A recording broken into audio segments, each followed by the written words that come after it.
अथ द्वाविंशोऽध्यायः 22वां अध्याय। वीरभद्र के पराक्रम का वर्णन। वायु बोले, हे ब्राह्मणों, उसी समय आकाश में एक रथ प्रकट हुआ जो हजारों सूर्यों के समान मनोहर वस्त्र में वृष चिन्ह वाली ध्वजा से युक्त, दो वेगवान तथा श्रेष्ठ अश्वों से युक्त, चार पहियों वाला, अनेक तरह के दिव्य अस्त्रों एवं शस्त्रों से परिपूर्ण और रत्नों से सुसज्जित था। उस उत्तम रथ के सारथी वे ही ब्रह्मा बने जो पहले त्रिपुर संग्राम में शिवजी के रथ में स्थित हुए थे। भगवान सदाशिव के ही आदेश से ब्रह्मा जी उस श्रेष्ठ रथ को लेकर विष्णु के समीप जाकर के हाथ जोड़कर वीरभद्र से कहने लगे, हे वीरभद्र, हे भद्रांग, वीर अविनाशी भगवान चंद्रभूषण सदाशिव ने आपको रथ पर आरूढ़ होने की आज्ञा दी है। और हे महाबाहु, वे त्रिनेत्र शिव भवानी पार्वती के साथ रैभ्याश्रम के समीप रहकर आपका दुस्सह पराक्रम आज देखेंगे। उनका यह वचन सुनकर गणों में श्रेष्ठ वे वीरभद्र पितामह को अनुग्रहित करके दिव्य रथ पर सवार हो गए। उस श्रेष्ठ रथ पर सारथी के रूप में ब्रह्मा जी के विराजमान हो जाने पर वीरभद्र त्रिपुर को मारने वाले सदा शिव के समान सुशोभित होने लगे। उसी समय महाबलवान भानुकंप नामक गण ने पूर्ण चंद्र के समान प्रकाशित अपने देदीप्यमान शंख को मुख पर रखकर बजाया। उस शंख के क्षुभित सागर के घोष के सदृश नाद को सुनकर भय के कारण देवताओं के जठर में मानो अग्नि सी जल उठी। उस समय संग्राम देखने की इच्छा वाले यक्ष, विद्याधर, सर्पराज एवं सिद्धों से आकाश मंडल सहित सभी दिशाएं क्षण मात्र में ही आच्छादित हो गईं। तब शार्ंग धनुष रूप इंद्र धनुष से समन्वित उन नारायण रूप मेघ ने बाणों की वर्षा से गणों के स्वामी वीरभद्र को व्याकुल कर दिया।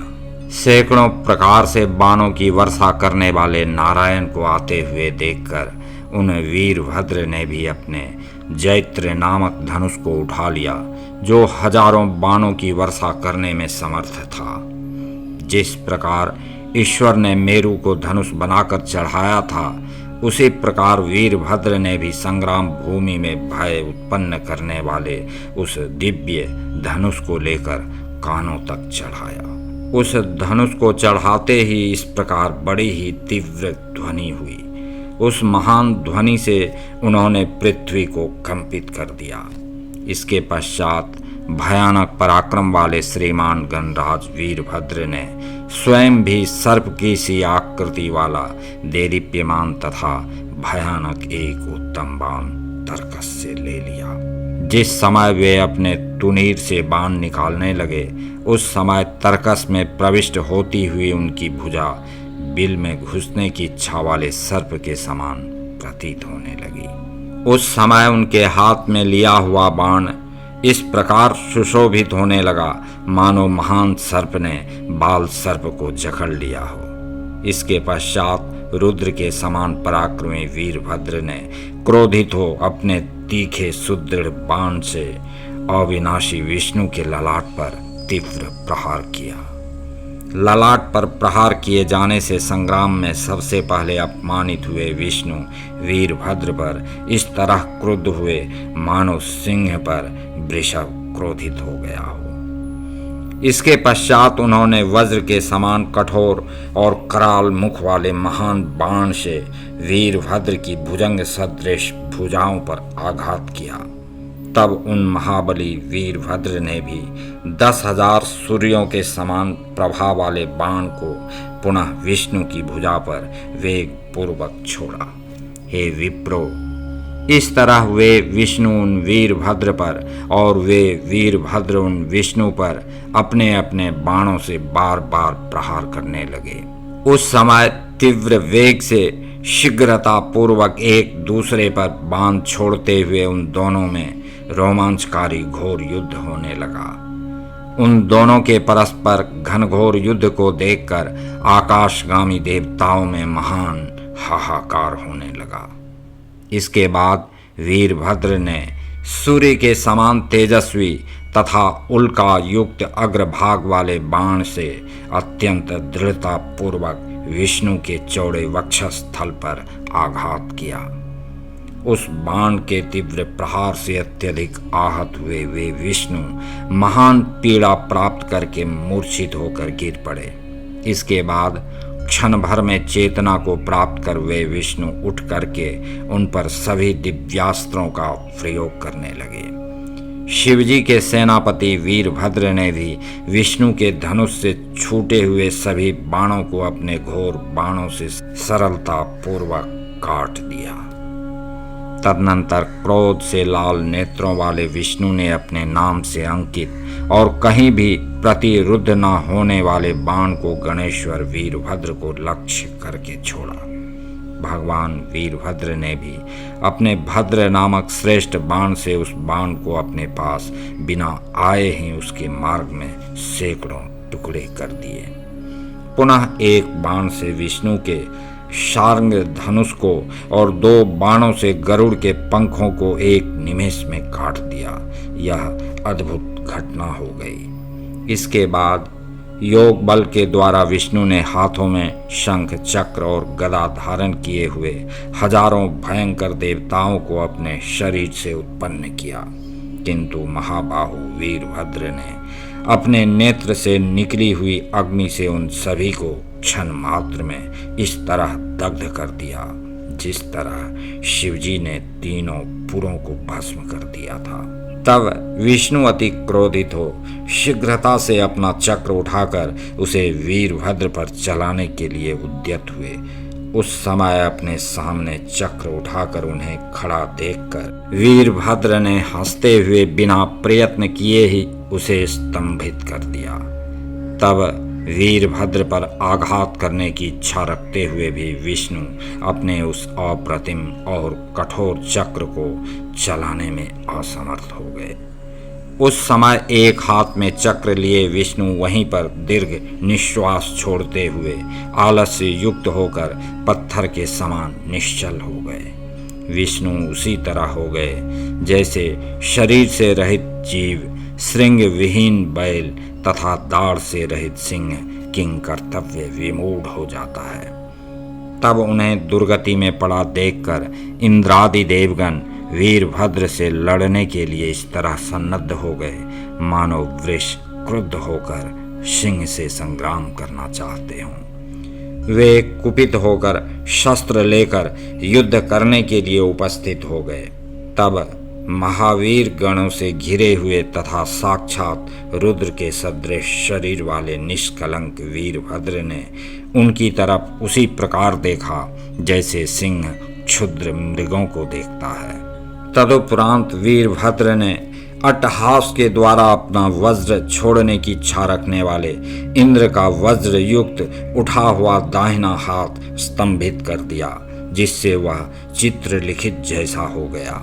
उसी तरह अन्य समस्त देवगणों की शस्त्रों के सहित उठी हुई भुजाएं भी आलसी पुरुषों के कार्यों के समान स्तंभित हो गईं। इस प्रकार भगवान के द्वारा अपना संपूर्ण ऐश्वर्य नष्ट कर दिए जाने के कारण सभी देवता संग्राम में उनके सम्मुख स्थित रहने में असमर्थ हो गए और स्तंभित अंगों सहित भय से व्याकुल हो भागने लगे। वीरभद्र के तेज के भय से व्याकुल वे युद्ध स्थल में टिक न सके।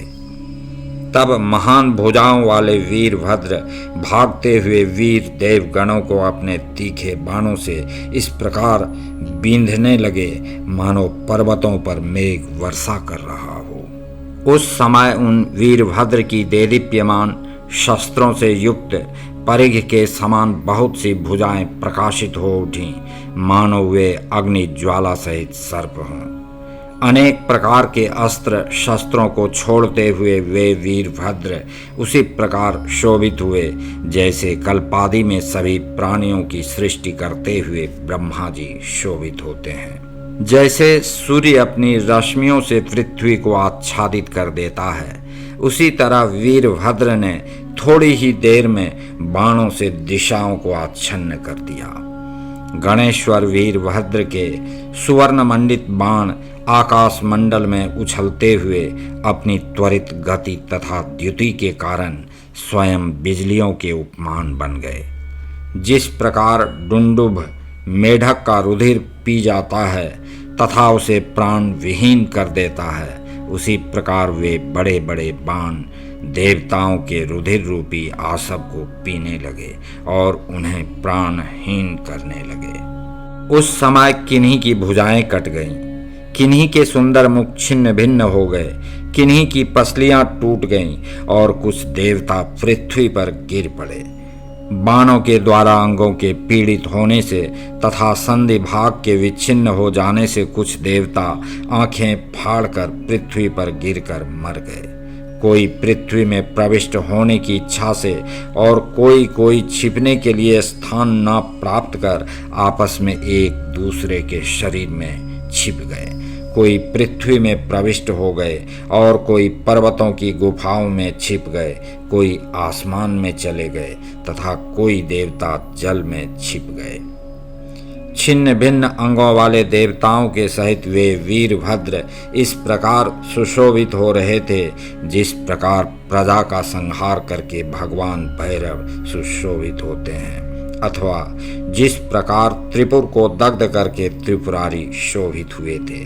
इस प्रकार गणेश्वर के द्वारा उपद्रुत अर्थात भगाए गए देवगणों की सारी सेना छिन्न भिन्न हो दीन और शरण एवं विभत्स दिखाई देने लगी। उस समय उन देवगणों के रक्त की घोर नदी प्रवाहित होने लगी जो प्राणियों को भयभीत कर देने वाली थी।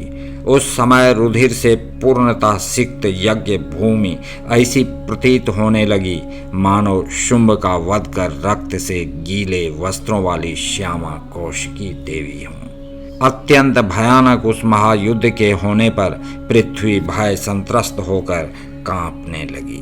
समुद्र भी व्याकुल हो उठा तथा उसमें महागंभीर आवर्त एवं लहरें उठने लगीं। वृक्षों की शाखाएं टूटने लगीं, सभी दिशाएं मलिन हो गईं और अमंगल सूचक वायु बहने लगा। अहो, भाग्य की कैसी विडंबना है कि यह अश्वमेघ यज्ञ है जिसके यजमान स्वयं ब्रह्मा के पुत्र प्रजापति दक्ष हैं, धर्म आदि सदस्य हैं, भगवान विष्णु रक्षक हैं और साक्षात इंद्रादि देवता अपना अपना भाग ग्रहण कर रहे हैं। फिर भी ऋत्विजों के सहित यजमान तथा उस यज्ञ पुरुष का सिर शीघ्र ही कट गया। यह तो बड़ा ही उत्तम फल प्राप्त हुआ। अतः वेद विरुद्ध होने पर भी वेद सम्मत प्रतीत होने वाला ईश्वर की महत्ता से विरुद्ध होने के कारण बहिष्कृत तथा असज्जनों के द्वारा परिगृहित कर्म कभी नहीं करना चाहिए।